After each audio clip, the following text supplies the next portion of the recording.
Hello students, चलिए फिर से आपको स्वागत है अपना YouTube channel the sky English point में।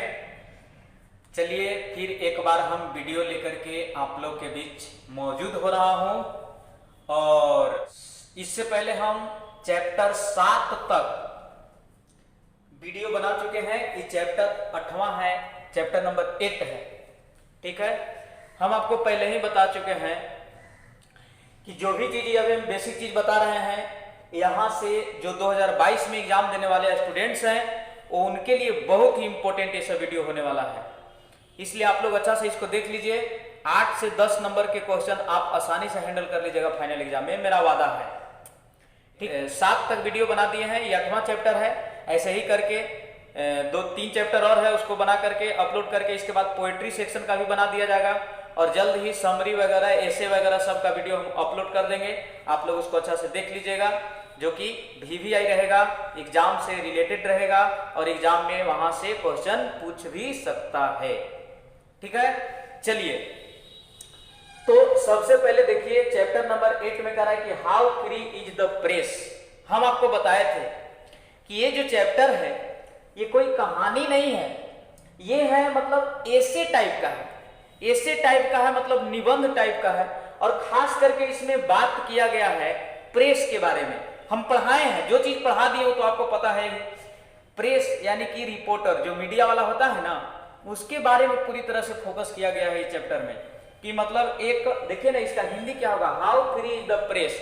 एक प्रेस जो है वो कैसे स्वतंत्र है, या एक प्रेस जो है मतलब जो रिपोर्टर, जो मीडिया वाला जो होता है, उसको कैसे स्वतंत्र होना चाहिए, किस प्रकार से वो रहता है, कैसे उसकी स्वतंत्रता हो, उसके बारे में हम जो है ना इसमें बताया गया है। ठीक है, तो हाउ फ्री द प्रेस, चलिए जो इसको बता दिया गया है, पढ़ा दिया गया है आपको क्लास में। ऐसे हम वीडियो अब अपलोड करेंगे लाइन बाय लाइन हिंदी करके, और ऑब्जेक्टिव क्वेश्चन आंसर सारा चीज का हम वीडियो अपलोड करेंगे। चलिए ध्यान दीजिए आप लोग, यहाँ इसको लिखे कौन, how free is the press. तो यहां से 5 नंबर तो यहीं से क्लियर हो जाएगा कि इसको लिखे कौन। मैच करने के लिए आपको पूछता है 5 नंबर का, तो 5 नंबर का पूछता है, ये आपको क्लियर हो जाएगा। ठीक है, तो हाउ फ्री द प्रेस, चलिए हम इसमें एक ट्रिक देते हैं। प्रेस है ना, प्रेस तो इसको हम रिलेट कर देते हैं। हालांकि ये प्रेस जो है ये मीडिया वाला जो है ना, न्यूज वगैरह जो छापता है, उसके लिए ये प्रेस जो है ना यूज किया गया। लेकिन हम जो ट्रिक देंगे ना वो थोड़ा सा चेंज करेंगे। देखिए प्रेस को आप याद रखिए, प्रेस कपड़ा पर प्रेस दिया जाता है ना, कपड़ा पर प्रेस दिया जाता है ना, तो ये समझिए कि कपड़ा पर प्रेस जब देना है तो कपड़ा पर प्रेस दे करके ही लोगों को जाना चाहिए कहां, शायरी कहने। वाह क्या बात है, कपड़ा पर पहले नंबर प्रेस देना है और तब जाना है कहां, शायरी कहने। तो शायरी मतलब समझिए, ऊपर से उठा लीजिए प्रेस और नीचे आ जाइए शायरी। तो प्रेस शायरी, प्रेस शायरी, वहां लिखना नहीं है, लिखल रहेगा ऑलरेडी, बस खाली आपको जो है ना वहां क्या बोलते हैं मैच कर लेना है। ठीक है, तो प्रेस है, प्रेस तो याद रखिए कि how free the press, press के लेखक हैं शायर साहब। मतलब साहब नहीं, मतलब ये समझो कि ये लेडी है, यानी डॉर्थी एल शायर। तो डॉर्थी एल शायर, डोरोथी और एल की जरूरत नहीं है, आप सिर्फ शायर से याद रखिए।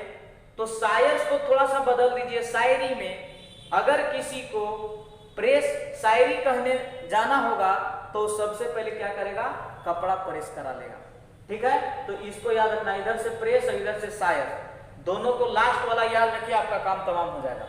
ठीक है, बात करें इनका जन्म कब हुआ और मृत्यु कब हुआ। तो जन्म हुआ 1893 में, मृत्यु हुआ 1957 ईस्वी में। जन्म कब हुआ, 1893 में, और मृत्यु हुआ 1957 में।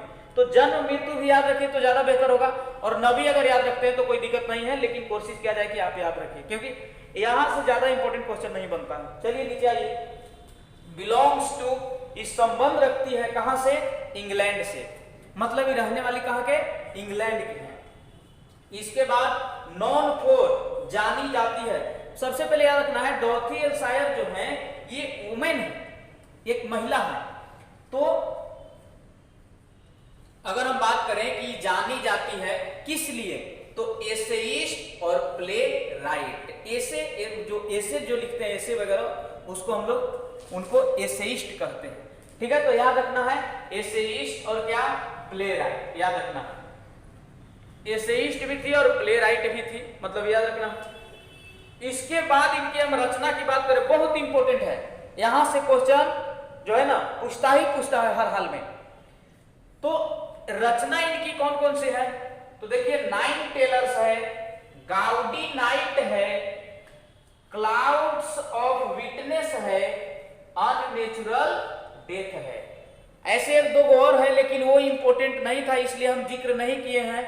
जब आप क्वेश्चन बैंक वगैरह या फिर जो पूछा हुआ क्वेश्चन है प्रीवियस ईयर क्वेश्चन, जब आप उठा करके देखिएगा तो सबसे ज्यादा जो रिपीट किया है यही चारों में से रिपीट किया है, पूछा है।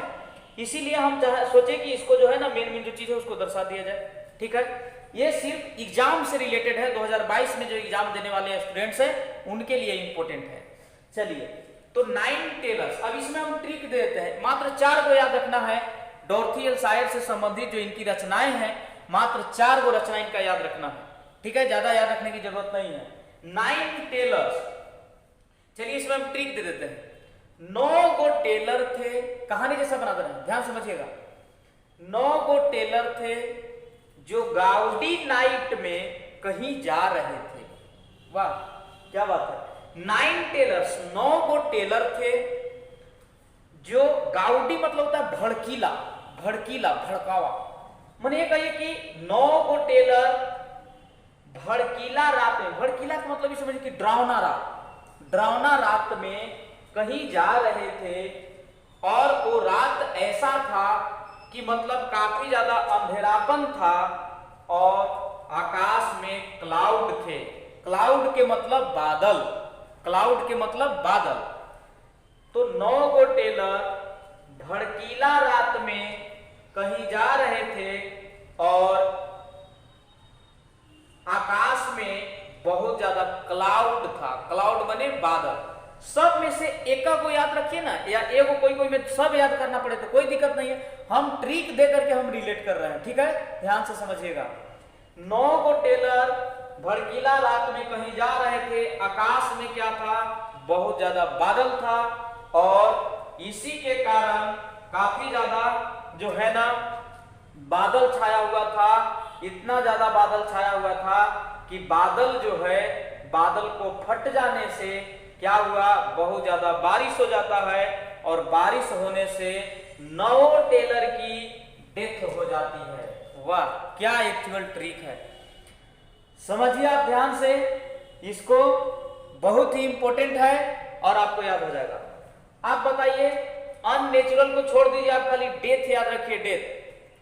अब क्या सच में 9 गो टेलर जा रहे थे, सच में रात जो था गाउडी था, ऐसी बात नहीं है, हम तो ट्रिक दे रहे हैं, तो नाम है इनका, रचना का नाम है, हम ट्रिक बता दे रहे हैं। हो सके तो ट्रिक को आप नोट कर लीजिए तो ज्यादा बेहतर होगा।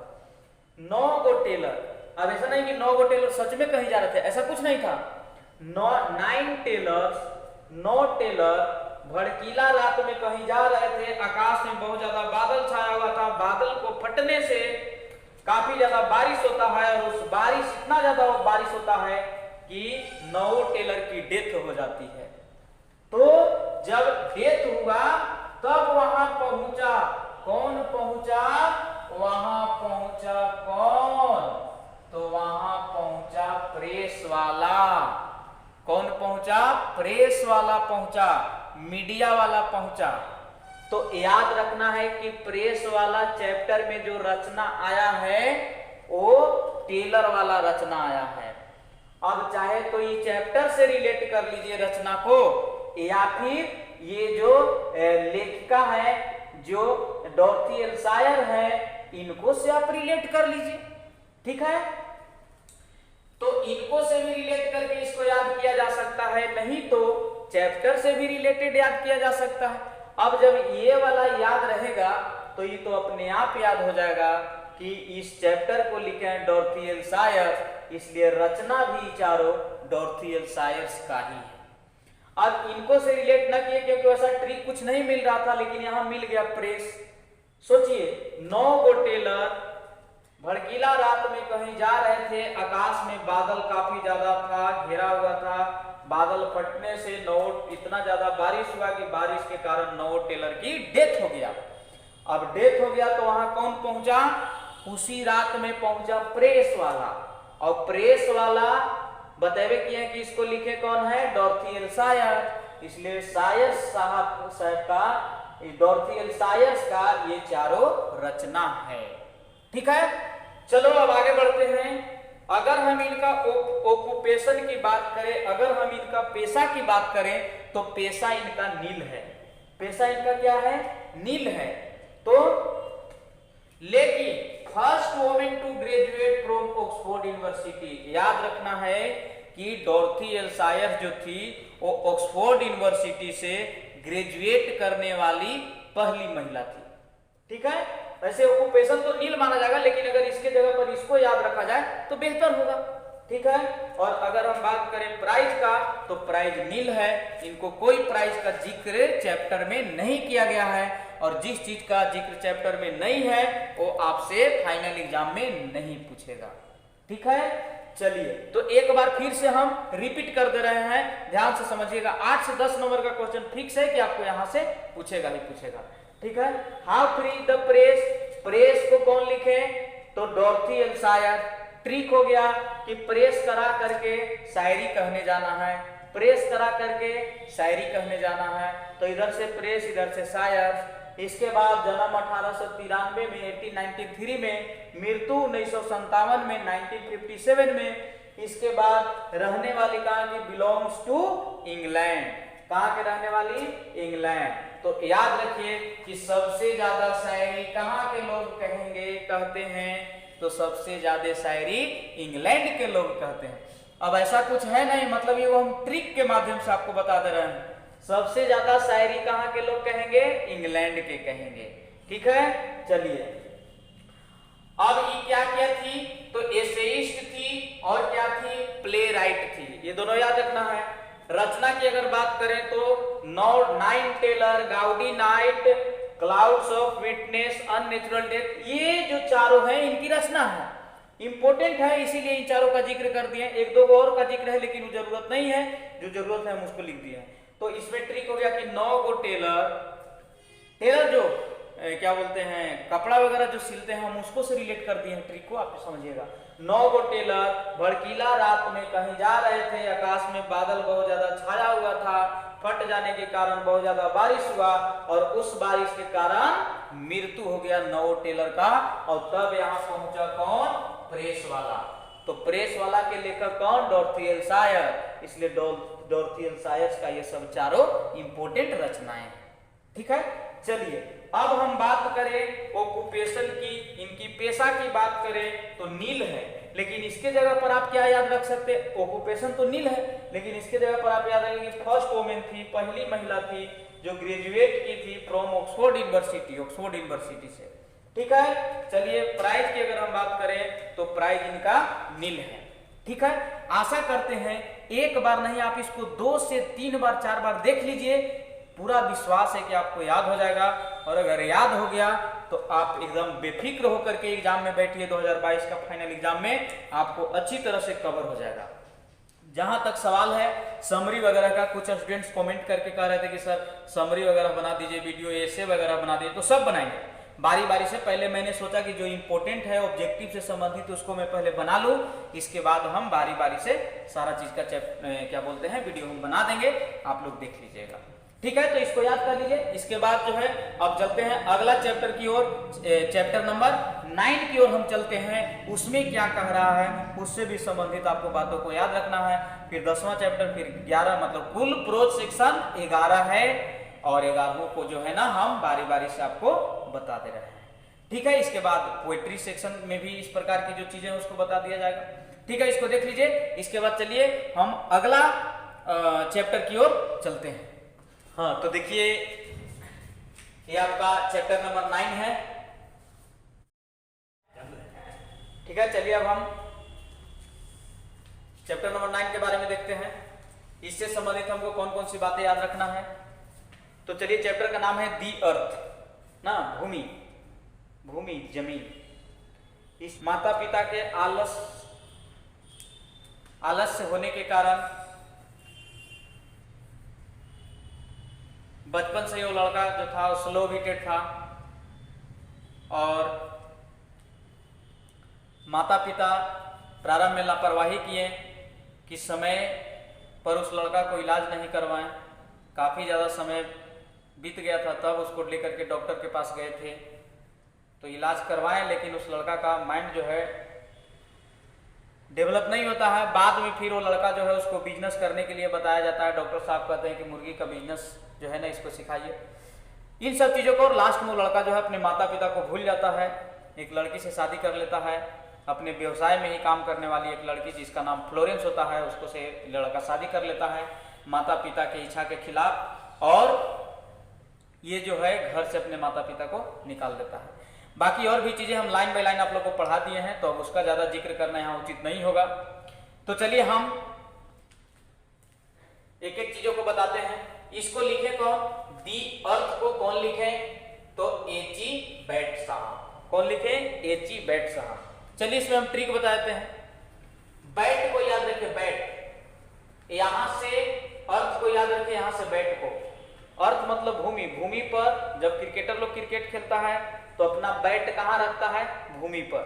ट्रिक जो होगा वो ऐसा नहीं कि चैप्टर से रिलेटेड होगा, नहीं, चैप्टर से रिलेटेड नहीं होगा। ट्रिक जो है कुछ एक्स्ट्रा चीज जोड़ा जाता है, कुछ अलग भी किया जाता है, घटाया भी जाता है। तो यहाँ ऐसा नहीं है कि बैट जो है ना इसमें बैट और बल्ला और क्रिकेट से संबंधित कुछ बात बताया गया, ऐसा कुछ नहीं है। हम आपको ट्रिक दे रहे हैं। इधर से अर्थ को उठा लीजिए, इधर से बैट को। जब क्रिकेटर लोग बल्ला से जब खेलता है क्रिकेट तो ऐसा थोड़ी कि बैट जो है अपने हाथे में उठेले रहता है, बैट को रखता है, कहाँ रखता है, अर्थ पर रखता है, यानी भूमि पर रखता है। चलिए तो याद रखना एची बैट साहब। इनका जन्म हुआ 1905 में और मृत्यु हुआ 1974 में। 1905 ईस्वी में इनका जन्म हुआ, 1974 में इनका मृत्यु हो गया। ठीक है, ये बिलोंग्स टू रहने वाले हैं, संबंध रखते हैं कहां से, इंग्लैंड से। तो याद रखना है कि एची बैट साहब इंग्लैंड के रहने वाले। तो याद रखिए कि बैट बल्ला से क्रिकेट खेला जाता है। क्रिकेट की शुरुआत सबसे पहले कहां हुआ था, इंग्लैंड में हुआ था।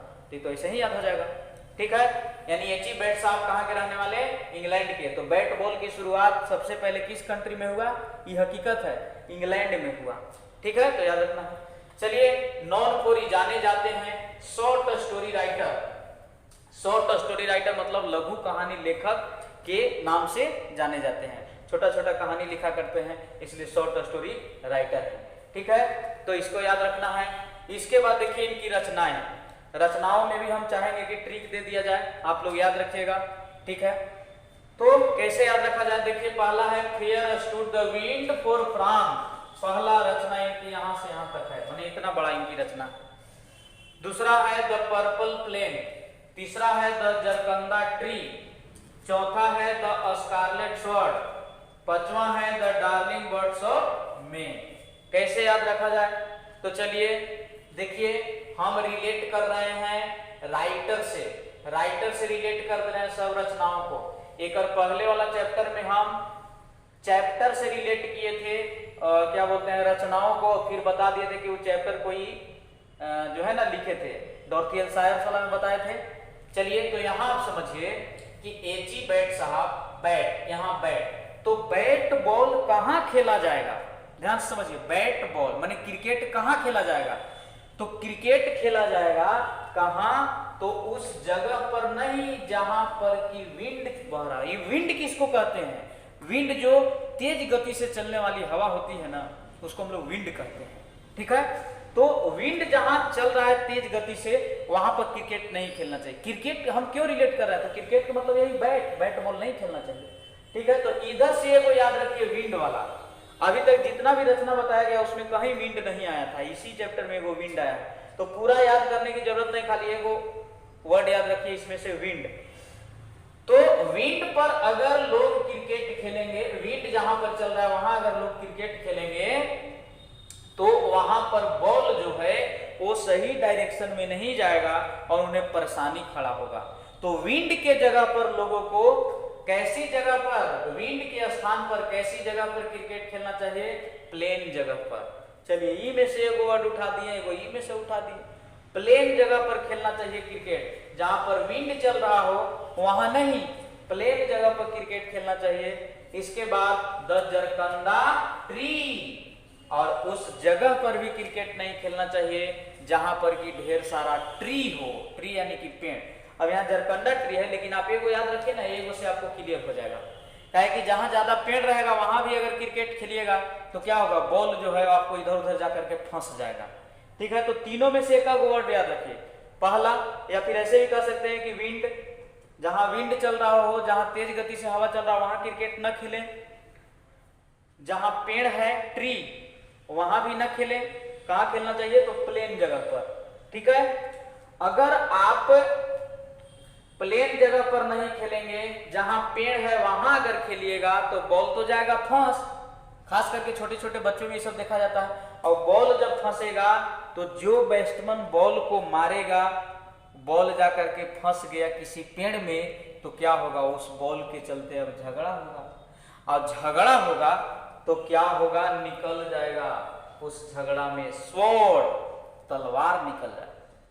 अब तलवार से लड़ाई होगा, तो तलवार से लड़ाई होगा तो बताइए, सबसे ज्यादा अगर लड़ाई में आपको मार दिया जाता है, आप पिटा जाते हैं, तो सबसे ज्यादा सोचिए आपको दर्द किसकी होगी, तो सबसे ज्यादा दर्द आपकी डार्लिंग की होगी। अगर आपको लड़ाई में तलवार से जो है, अगर आप लड़ते हैं तलवार से, किसी को जो है ना कहीं कट जाता है, तो सबसे ज्यादा दुख किसका होगा, तो आपकी डार्लिंग की होगी। ठीक है, याद रखना है। तो सब में से हम एक एक वर्ड रिलेट कर दिया, वही वर्ड आपको याद रखना है। यहां से जो है अगर उससे संबंधित क्वेश्चन पूछा तो आप आसानी से हैंडल कर लीजिएगा। ठीक है, चलिए एक बार फिर से।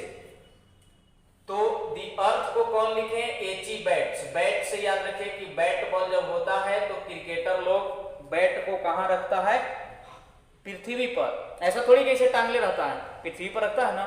तो एची बैट साहब 1905 में जन्म हुआ, 1974 में इनका मृत्यु हुआ। रहने वाले कहां के, इंग्लैंड के। कैसे याद रखा जाए, तो बैट बॉल की शुरुआत सर्वप्रथम इंग्लैंड में हुआ था।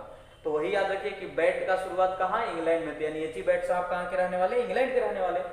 चलिए, कैसा थे, शॉर्ट स्टोरी राइटर थे, छोटा छोटा कहानी लिखा करते थे। ठीक है, इनकी रचनाओं का नाम तो विंड हो गया, यहाँ पूरा अगर देखा जाए तो fair stood the wind for France हो गया, द पर्पल प्लेन हो गया, द जरकंडा ट्री हो गया, द स्कारलेट स्वॉर्ड हो गया, द डार्लिंग बर्ड्स ऑफ मे हो गया। ठीक है, इसको याद कैसे आप रखेंगे, तो याद रखने के लिए बस यही बात आप समझिए कि इधर से वो विंड उठा लीजिए, कौन लिखे विंड वाला को, तो एची बैट्स। तो बैट से याद रखिए, बैट बॉल नहीं खेला जाना चाहिए कहां, जहां पर तेज गति से हवा चल रहा है। ठीक है, अगर तेज गति से हवा चल रहा है वहां पर अगर आप बैट बॉल खेलते हैं तो आपका बॉल जाकर के फंस जाएगा कहां, जरकंडा ट्री। मतलब वहां भी नहीं खेलना चाहिए जहां पर ढेर सारा पेड़ है, क्योंकि वहां भी खेलिएगा तो बॉल जाके फंस जाएगा। क्रिकेट कहां खेला जाना चाहिए, प्लेन पर, यानी समतल जगह पर, जहां पर जो है उस प्रकार की चीजें नहीं हो, जहां पर की वातावरण जो है, जहां पर की मिट्टी जो है एकदम समतल हो। माने ये वो ट्रिक हम बता रहे हैं, बाकी आप लोग रिलेट कर लीजिए। इसके बाद अगर आप इन सब जगहों पर खेलिएगा या फिर वैसे जगह पर क्रिकेट खेलिएगा जहां ढेर सारा ट्री रहेगा, पेड़ रहेगा, तो क्या होगा, बॉल फंस जाएगा, जाकर के पेड़ वगैरह में फंस जाएगा। और पेड़ वगैरह में जब फंस जाएगा आपका बॉल, तो क्या होगा, उस बॉल के चलते लड़ाई हो जाएगा, झगड़ा हो जाएगा।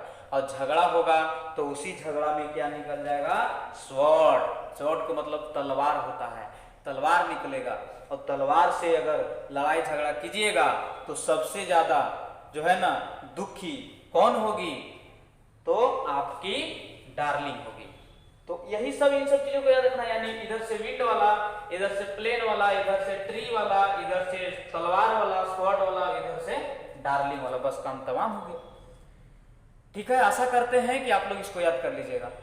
अब अगर हम बात करें ऑक्यूपेशन इनकी, पेशा की, तो पेशा इनका नील है। पेशा की जिक्र नहीं किया गया है इसलिए नील है।